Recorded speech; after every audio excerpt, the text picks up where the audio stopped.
Welcome back to the Socialist Shelf with me, Jacob, here with Joss. Hello, how's it going?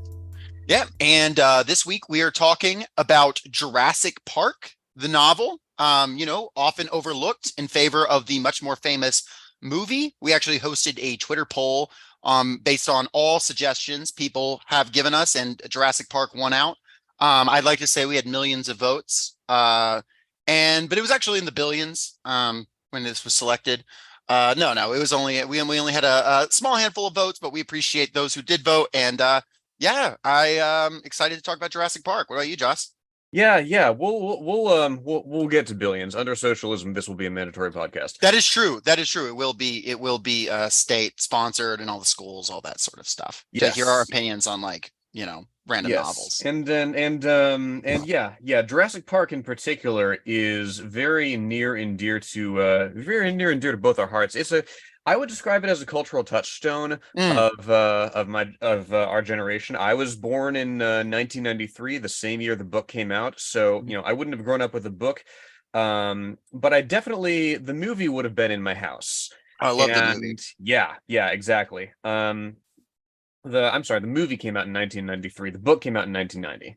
So the first one I remember seeing in the theaters was the third movie, Jurassic Park 3, which not as good, but by then the novelty of the CG, of the effects of the dinosaurs had kind of worn off, and you could sort of see the cracks in the story and the characters. But the original Jurassic Park still holds up, I think, on all those fronts. I don't think I can ever watch Jeff Goldblum and see any cracks in anything. I'm just kind of transfixed. Certainly, yeah. But certainly by the time Jurassic World rolls around, the sheen is gone for me at the very least. Oh well, I mean, Jurassic World is all sheen. That's the problem. But I mean, the interest is gone. But today we are talking about the book, though doubtless the movie will come up because that's how people understand it. I think most people might not even be aware there is a novel, or if they are, they're only tangentially aware. But there is a writer. His name is Michael Crichton, not Crichton, as I thought until just before we recorded this podcast. And Joss, you want to give us a little rundown on this fella? Yeah, Michael Crichton. And he was born October 23rd, 1942 in Chicago. He spends his childhood in Long Island. And from a very young age, from about sixth grade, there's a great CNN interview where he goes into a bunch of the nitty gritty that you won't necessarily find just Googling around. But from a very young age, from sixth grade, he was very interested in writing. When he was 14 years old, he had an article about a family trip to Arizona published in the New York Times. Oh, wow. Yeah, and did you read the article? I tried to look for it. It's behind a paywall, and I didn't really. It's not worth that much, no. Exactly. I'm sure it was a fine trip. Yeah, no, and he's a fine writer, or was a fine writer actually, but we'll get into that. Yeah. So he went to Harvard in 1960, and originally there he studied literature, but after a dispute with the professor in the English department there, he switched to biological anthropology. And this was an interesting story. He suspected that he was being graded unfairly, that the professor just didn't like his writing style. So he actually submitted an essay by George Orwell under his own name for an assignment. And he'd cleared this with another professor beforehand, so he had a witness that he wasn't just plagiarizing. This was like an experiment. And the essay got a B-. And, from Crichton's perspective, he's like, okay, well, George Orwell was a wonderful writer, so, I guess I wasn't going to get a fair shake if he himself was going to get a B-. Right. So, I don't think we need to get into our opinion on George Orwell. We'll get into that when we do the next. We kind of did in our first episode, so in the Brave New World. Yeah, it's coming. Believe me. Mm-hmm. So he graduates from Harvard summa cum laude, however you pronounce that, in 1964. He gets a traveling fellowship in bioanthro, and he's actually a visiting anthropology lecturer at Cambridge at the age of 23. So, I mean, what were you doing at 23, right? What was I doing at 23? Not that. Not Yeah, that. certainly not being a lecturer of any type. So the following year in 1965, he starts med school at Harvard, and he writes his first book at this time, which is called Odds On, Hmm. and it's a crime thriller. Most of his early books are crime thrillers, and he uses the pen name John Lang because at this Hmm. time he wants to be a doctor, and he's concerned that, well, if I write it under my own name, my patients will think that I'm mining their experiences for my stories. Because As he he thought, likely would. yeah, yeah, you write what you know. Uh-huh. And indeed, Michael Crichton knew a whole lot, and he wrote a whole lot. As John Lang, he writes 8 books for pocket money for furniture and food, as he describes it. Adventure novels, crime thrillers mainly. And he himself says that at this time, he's writing airport novels. They're easy to write, they're quick to read. You knock him out on a flight. He describes his main competition as in-flight movies, which Yeah. that was a surprise to me that there was in-flight movies like in the 60s, but it goes back. Yeah. This was nuts to me. Like, you want to talk about like a Jerry B. Jenkins type who's like incredibly prolific and Just disciplined? tons. Yeah. Yeah, well, his second book, Scratch One, he writes that in 11 days. Wow. 11 days while he's on a traveling fellowship in Europe. That's And impressive. his third book's a minor success. So according to Crichton, he got $1,500 for it, which is about $11,500 today. So, you consider the type of book that you can write in like 2 or 3 weeks. That's pretty good return Yeah, on not on bad. that kind of effort. More Yeah. than I've made on my ghostwriting and stuff. Yeah. You'll get there. We'll all get Yeah, there. we'll get there. Dude, and his writing routine was nuts. Like it evolved over time. I don't know if he was doing this like very early on, but putting together a draft of a new novel would generally take him about a month and a half when he Mm. really got started in his career.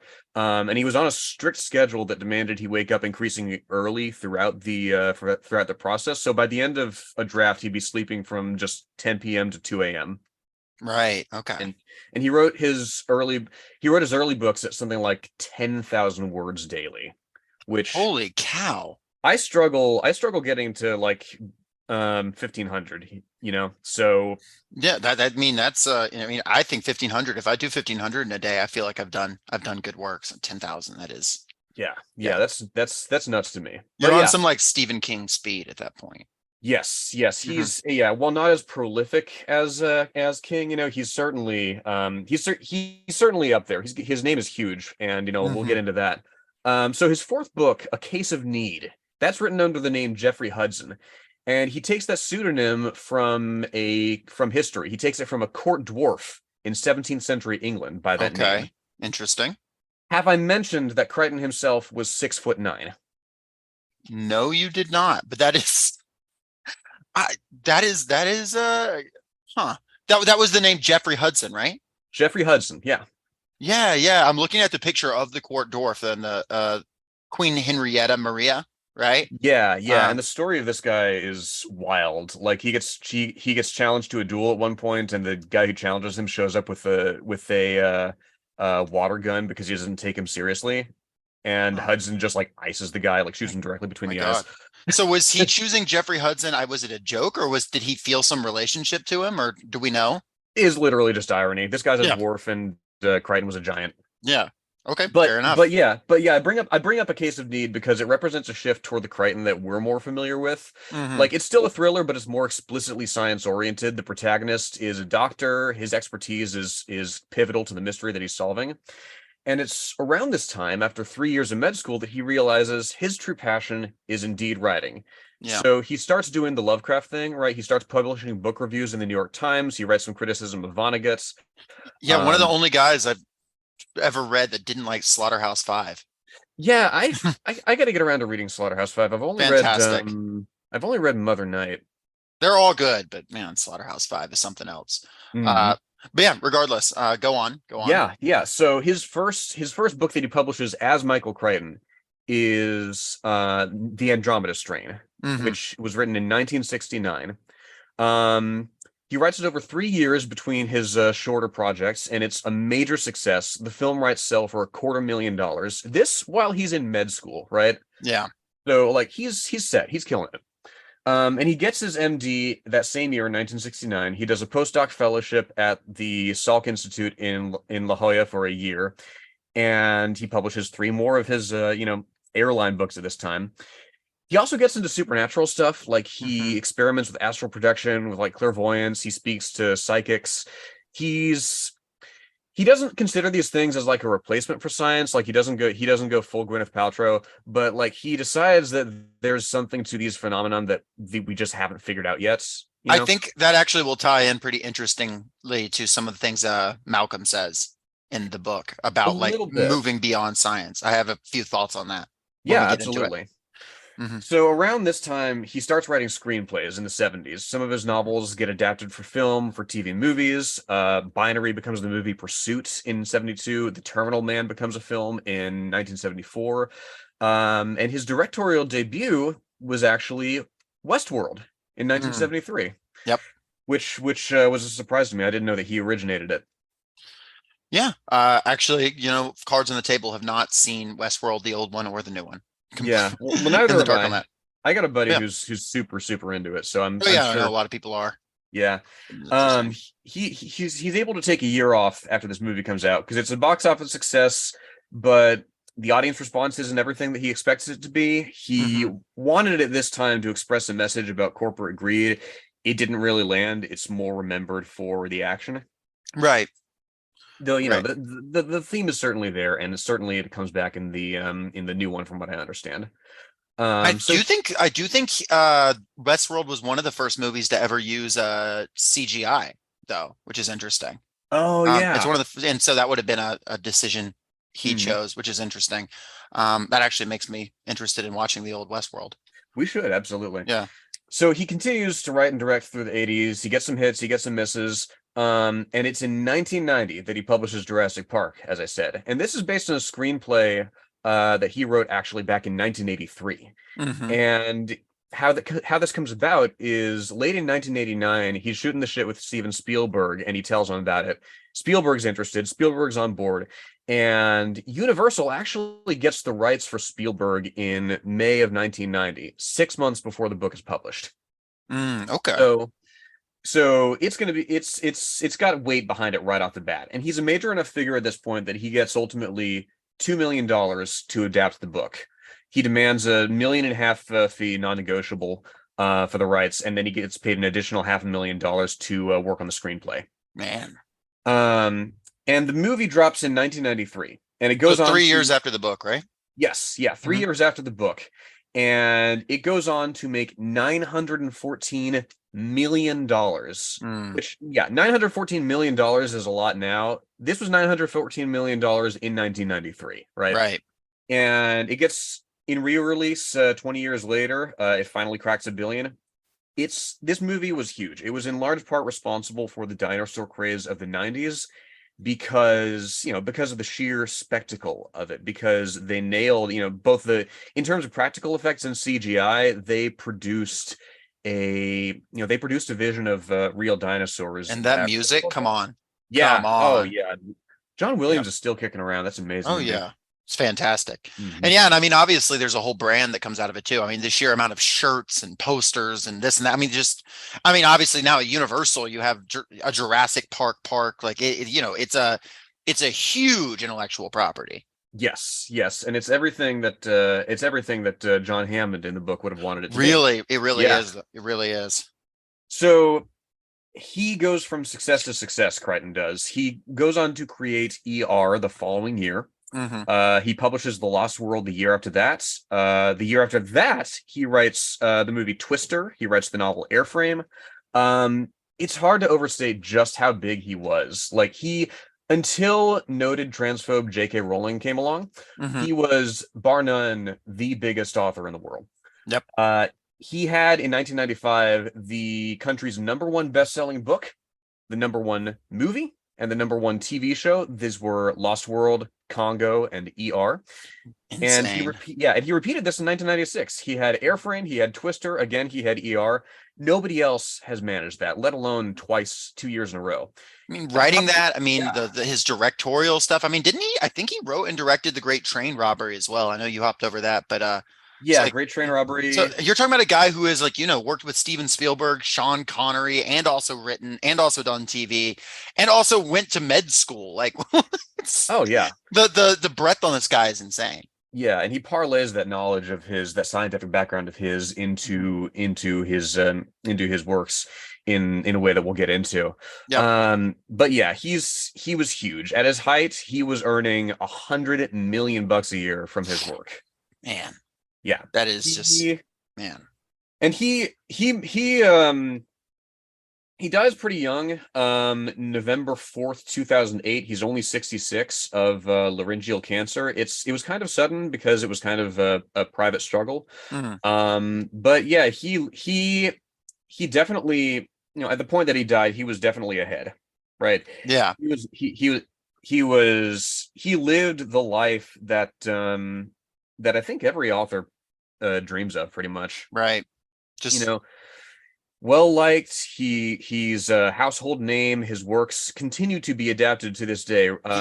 hey, he's not done yet. He's got another book coming out in 2024 Yeah, uh, that's right. The with James Patterson. yes, the volcano one Yeah.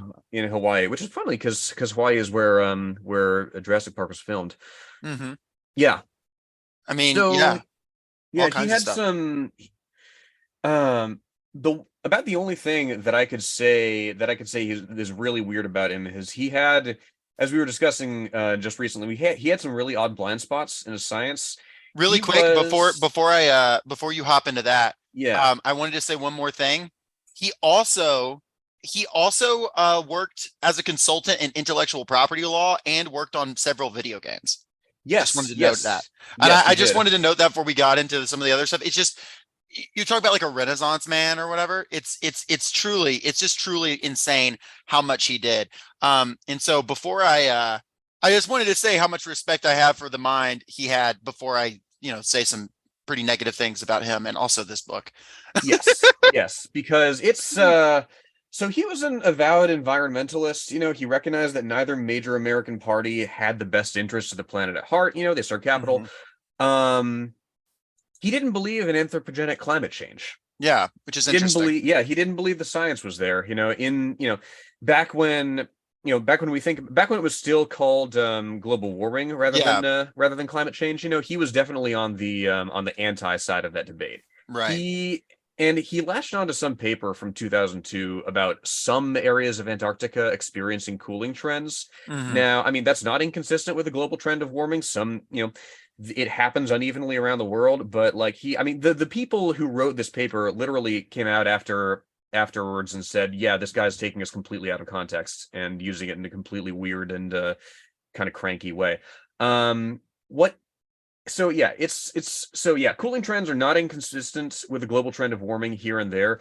What it is consistent with, I think, is his pathological desire to depoliticize science Mm. and Yep. to approach it in a very sort of um philosopher king kind of way. He identified in his 2004 book State of Fear. State of Fear gets a Hmm. lot of shit for this. He identified global warming as the next boogeyman used as a tool for social control Huh. after the fall of the Soviet Union, right? Right.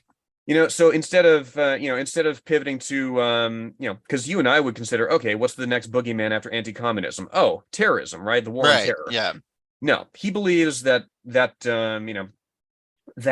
um That it's like climate change or global warming that they're going to use that for control. If yeah, that's the case, they're not doing a very good job of it. well, yeah, to the extent that that's happening, right? It's just to keep people out of the environmental struggle, right? And to Hmm. reduce the issue of climate change to one of individual consumption, you know? Yes, exactly. There's Yeah. not been a whole lot of actual, intervention. Certainly not against anything with any power.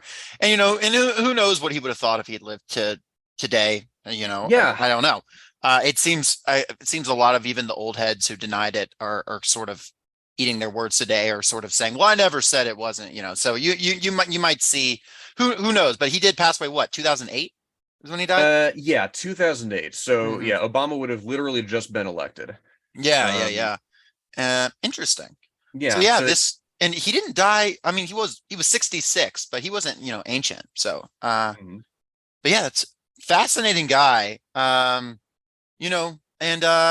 really just continuously he's got new stuff. One has to wonder what he would be doing today because he had the pulse of everything, TV, movies, video games, books, obviously.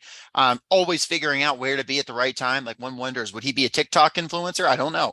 Like, and what's a Michael Crichton TikTok look like? I'm kind of afraid to know. And I tell you what, with all the stuff in the news this year about AI, Hmm. that's what he was really interested in toward the Yep. end of his life. So, to see him engage with that at the age of like 80, Hmm. that would be I would genuinely be interested in hearing his commentary on this stuff because all of his stuff the stuff that he says that's not about climate change, as we'll get into, is pretty intriguing. Yeah. Yeah, absolutely. Yeah. He's as we'll get into in the novel, and obviously he's written a ton of things. And Jurassic Park is obviously, with its context, it is a novel written with a sort of movie also in mind. So you've kind of got to think of it in that way. It's obviously not a novelization of a film in the sense of what you typically imagine a novelization of a film, like it comes afterwards or it comes out with it. But it was written with this sort of movie mindset going into it. So that definitely like kind of colors the book. But nevertheless, there is like a lot here. It isn't, you can tell there's real effort in the book. It's not super casually written. It's not, while I do feel like it's written a lot like an airplane novel, because I just think that's how he writes. I don't think it's written like without care. There's definitely a lot of thought here. Oh yeah. And there's a lot of the political aspects of Jurassic Park are fascinating, as we'll get into it. But yeah, you had anything else on Michael Crichton before we start talking about this book? Yeah, I mean, he's so what's funny is that the character that he described as most resembling himself in his work is the best character in this book, which is Ian Malcolm. Right. Interesting. So I mean, I I think mean, I'm that's not surprised by that. yeah, it doesn't surprise either of us. But yeah, Mhm. we'll get into the whys of it when we start getting Mhm. into this book. So you've just finished it now. Yes. Yes. I finished it today, actually. Yeah. What do you think? Um, it it I the movie's better, and I don't usually say that about things. Hmm. I don't tend to say a movie is better than a book, but um I genuinely was not blown away by Jurassic Park. It had parts I really liked in it, and I wanted to like it a lot more. Hmm. Um, but as I was going through it, and it's not like it's a hard read, I don't think it's dense or anything like that. I just found a lot of it to just be sort of trying to think of a good way to phrase it. It's rare in a novel that for me, for like action scenes to just, I'm completely out of them. But in this, I'm always wanting them to just like get back to having conversations. Yep. Um I and obviously that's the strength of a movie, is it's so dramatic. But I will say this book is written uh in such a way that I'm very interested in the characters having conversations with one another, especially talking about, the science and the concepts and the changing world. When it's actually, what you think of when you think of Jurassic Park, I mean, people running from dinosaurs, it's kind of, it's not for me. I found that those parts to be actually pretty boring. This last 50 pages I found to be pretty like insufferable. Like just, I really was not a huge fan of this book, even though I love some of the concepts. I mean, it's incredibly creative. Um, it's and I honestly didn't find it to be, a super compelling book. However, in its marriage with this movie that is so good, I do still love Jurassic Park, as a concept, and I do like some things that come out of this. But man, like I'm just reading about like, the kids and the Dr. Grant just on the river, and I just don't care for a lot of Yeah, it. I didn't like the kids, Mhm. and like they're okay in the movie, because they have Dr. Grant to kind of keep him in line. Mhm. And they're as a means for exploring Grant's character development. And they're useful in the end, fighting the velociraptors and whatnot. Sure. But in the book, they're not all that interesting. They're just younger, and that's not really. I mean, they're bickering all the time, like Mhm. siblings do, and the novelty wears off quite quickly. Mhm. And there's also, the novel also has more characters that are all kind of redundant, I feel. Like, you have like the Samuel L. Jackson character in the movie kind of compresses several characters into one, of like park administrators. Hmm. Um, and so there's just a lot of just like sort of names going around of people who are like, this is a park administrator and this is a park administrator and this guy is, and it's just, I kind of, there's only a couple characters I really latch on to. Hammond, the, old man who runs the park, Love is him. fascinating. And Ian Malcolm, the guy who Jeff Goldblum plays in the movie, and this sort of this rock star mathematician, which is obviously just a funny thing to imagine. I like him quite a bit. Um, so those are definitely the sort of standout characters in the book to me. But we can get into the plot. And it's not super different from the movie, but it does have a few key differences. It opens up as all great stories do in Costa Rica. Basically there's a dinosaur infestation in Costa Rica. They're getting off the island. And that's kind of a thing that gets addressed. It's got some parts of, and you're seeing sort of the effects of Jurassic Park on the outside world. You're seeing people flown into Costa Rica who are getting injured on the island and they're trying to cover it up. You're seeing these little dinosaurs getting off the island and, one bites a kid, and there's, attacks on elderly and children happening as sort of life finds a way, as it'll say later in the novel. And the dinosaurs migrate off the island and find their way migrate off this supposedly in inescapable prison of an island, which of course, the general concept behind it, as I'm sure anyone listening to this is aware, is the this very, very rich, very, very eccentric man, John Hammond, has created a theme park with dinosaurs on it. He has used DNA of dinosaurs caught from mosquitoes who were trapped in amber for millions of years to clone dinosaurs. And they're not perfect. It's not perfect recreations. They've got to do a little genetic meddling here and there.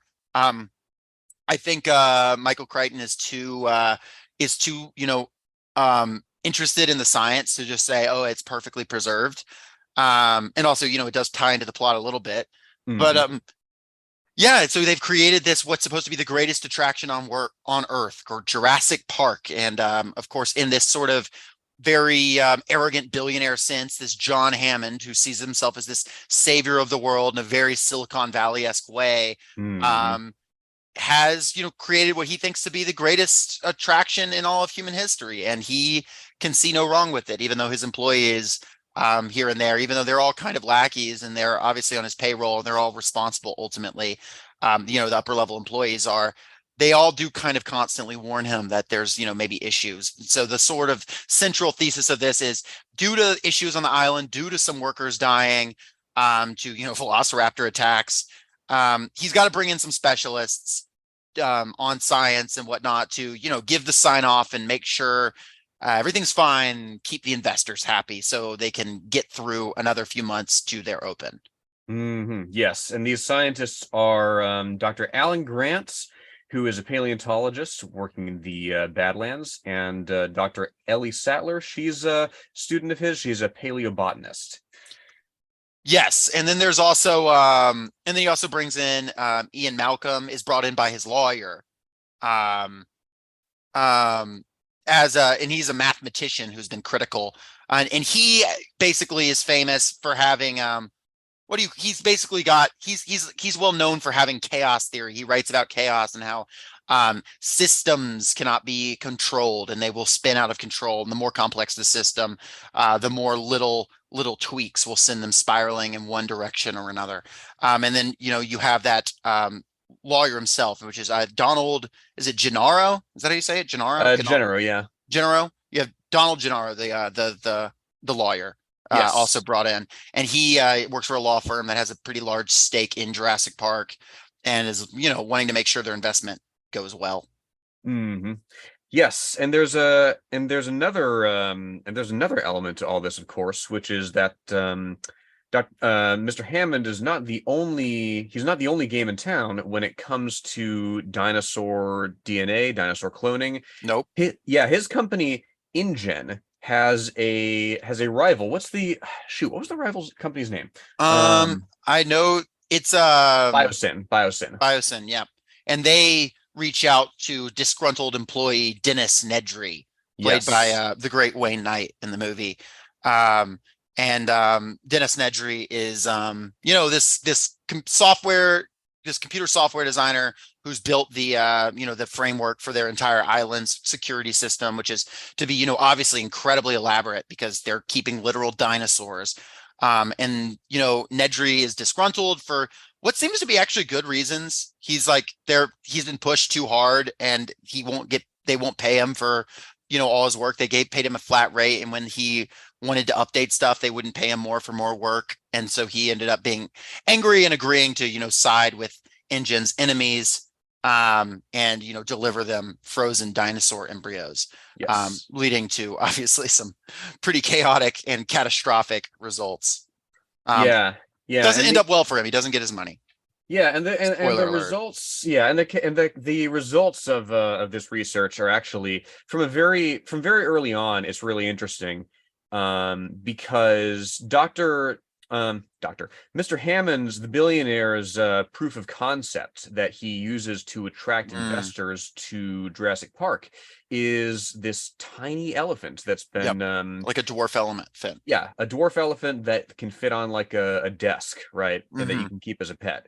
And he uses that as his proof of concept for, hey, we've got this business where we can essentially create these entirely new creatures, or indeed resurrect old ones, as he does with Jurassic Park. But there's a twist. Yes, there's a twist, which is that the show never lasts long enough to demonstrate all the problems with such a small creature. And in fact, they didn't genetically engineer the elephant. It's just a dwarf elephant that they use. They just keep small through like engineering. So it isn't even like a unique creature that he made himself.